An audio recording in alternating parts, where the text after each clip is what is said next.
But what is your approach if someone who is generally a good performer doesn't hit the mark, and is probably having a month of non-performance maybe? So how do you coach your team sometimes without possibly crushing their morale? Yeah, so first is what is the efforts they have made versus the result is doesn't matter. So suppose we try to that we will do the books closing on 4th of or 2nd or 3rd this month. So we have tried that was we will do everything. We will start from 25th. We will do this, that, and by 2nd, 3rd we will float the MIS and everything. So everywhere it's like finance has the data and we are this. But suppose it gets closed on 5th or 6th. So first is whether we have not made the efforts, whether where was the gap, and if it is gap is whether it's controllable or uncontrollable. If it uncontrollable, something is not in our hands, some reports is from system or something which is not there. So we will revisit our targets. And if something is controlled, some more push-ups were required, some more stretch was required from the team, which we have not done. Or the awareness that, okay, someone said, okay, fifth, sixth is also good because earlier we were closing 10th. So that is that we should say was maybe earlier we were doing 10th. Now we have this target and we should do it. Whatever things we have missed. If it is uncontrollable, it's okay. But if it's controllable, we'll try to fix it. And the ownership and accountability lies on everyone. So even my follow-ups on the first, second, third, that these were the planning. What have we done? Where we missed. So it's not on 4th. I will be reviewing. I will be reviewing every day. I will be knowing where we are, where we should.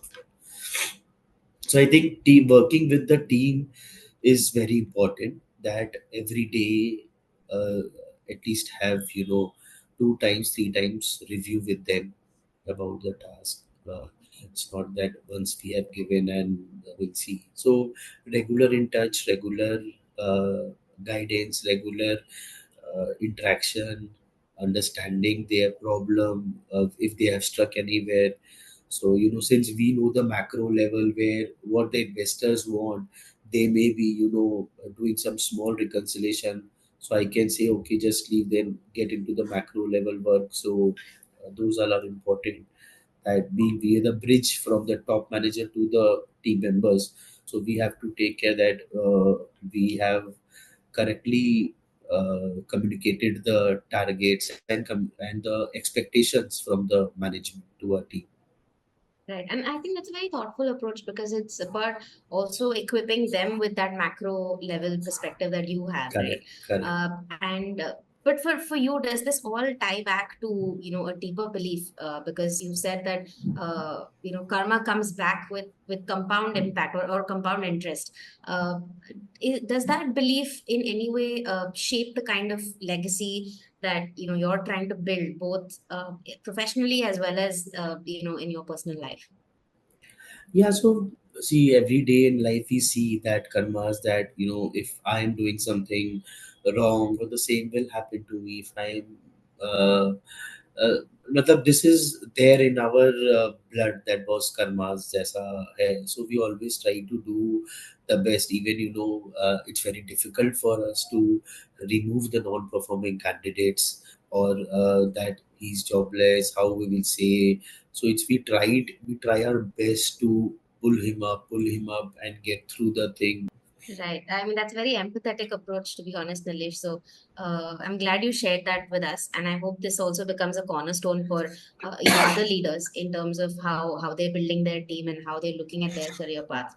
The team members, what I have felt that whenever we have some macro meetings or some people where we have a large level discussion, not very confidential, but it's a large level discussion. And if you take your, just L minus one with you in those meetings and all, so that he also he feels very motivated.